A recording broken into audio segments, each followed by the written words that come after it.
This one's for Mitch. Mitch said, he said, I'm starting up, I'm new, I'm kind of doing the bedroom shipper thing. And I'm looking to get into trucks and get my O license and stuff like that. He said, I've got a question for you. He kind of said, how did you get started? How did you buy the trucks? And would you, so I'm thinking about getting an Iveco or a DAF. Not sure whether to go 7.5 tonne or 18 tonne. Yeah, just general kind of stuff like that. So the first thing I suppose I'd like to point out is, Mitch, that's not one question, that's 4. I know I only said 3, but there's 4 in the notes, and I've definitely forgotten one, but yeah, that's definitely 4. So, well, the long and short with me, how do we get the lorries? How do we buy the lorries? One step at a time. It's a bit like that Johnny Cash song, and if you've ever heard it, one step at a time. He works for Cadillac, he decides he's going to get a Cadillac, so he nicks all the parts, one piece at a time. Problem is, when he goes to put it back together, because it's taken him 20 years to get all the bits, it's kind of a bit all over the shop. It's a good song. It's not Boy Named Sue, it's a good song.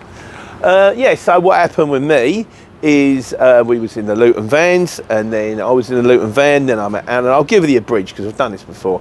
Then I met Alan, and then we ended up both doing the Luton van, shooting the lockdown with the Argos. Then we got an O, then we decided lorries was the way forward. Then we got in the lorries. I swapped my Luton van, I traded my Luton van and got a 7.5 tonne. Borrowed a bit of money off my mate down the market, my old mate, and then when the Luton van went pop, I had to go and borrow a bit more money. I'm still paying this one off. In fairness, I've got about another 3 instalments and she's done. Fortunately for me, with old Veronica here, Veronica's worth more than I owe on her right now, so that's kind of cool. And then we scraped together enough money to buy another one. Then one of the drivers, bizarrely enough, because we said we want to upgrade your lorry, and I said, well, look, we're getting there. And he went, look, I've got a bit of spare dough.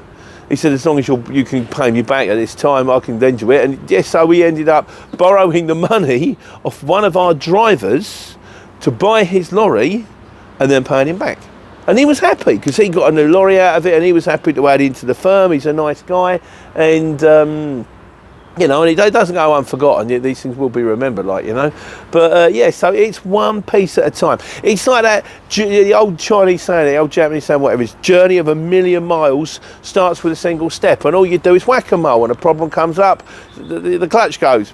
Get the gun, knock that one down. The injectors go, knock that one down. Someone smashes your lorry up. Get it fixed. You just keep going, you hope that you keep moving in the right direction.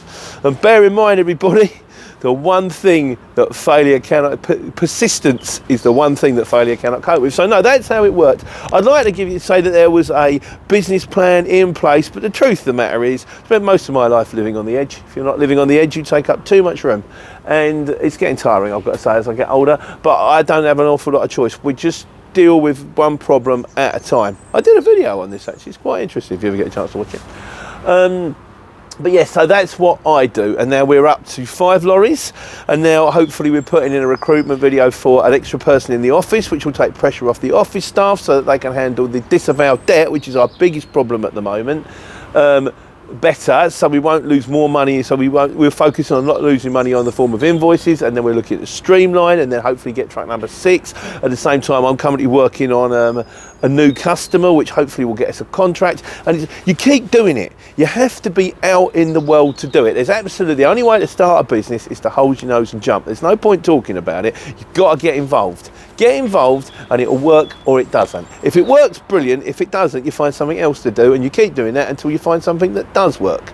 But yeah, so for me, it is one step at a time. Now, as for you, would I recommend Iveco DAF for me? I would go DAF every time now. DAFs are the transits of lorries, but they're good. They're not like a transit in the Sprinter's lovely. The transit's all right, but it's, you know, it's cheap. No, they're nice to drive. This is they work well. The parts are readily available. No, they're not particularly expensive for what they are. Good, reliable, honest trucks. I love DAFs now. They're definitely the way forward for me. Would I go 7.5 or 18 tonne? I would definitely go 18 tonne if you've got the licence. If you've got granddad rights, the reason I started driving a 7.5 tonne is because I didn't have a licence. I had granddad rights, I just had to get my CPC and I was good to go. And then when it went pop, I decided that the best thing to do was to swap from a 7.5 tonne to an 18 tonne because you get more jobs. For the money that you're charging, if you're in a 7.5 ton, you're doing 7.5 ton jobs. There's no point quoting on a Luton job because you don't get enough dough out of it. If you're in an 18 ton, you're quoting on 7.5 ton, 12 ton and 18 ton jobs.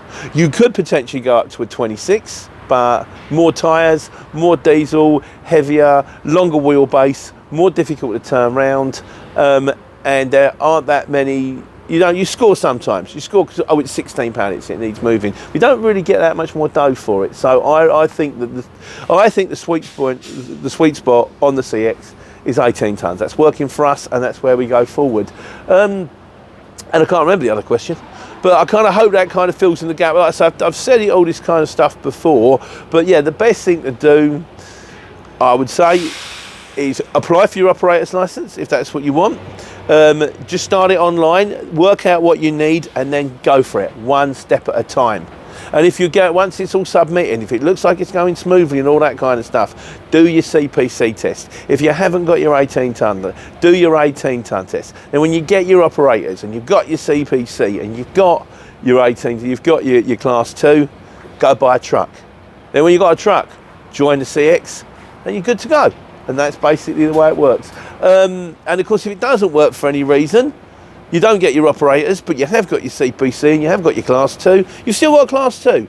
You've got class 2 on your licence, you'll never be out of work. So like I said, I've kind of done all this kind of stuff before. It may be a bit of a refresher, but Mitch wanted to know. So Mitch, the way forward, how did I do it? One step at a time, one problem at a time. That's the way that that is the way that so far I have managed to take care and take money.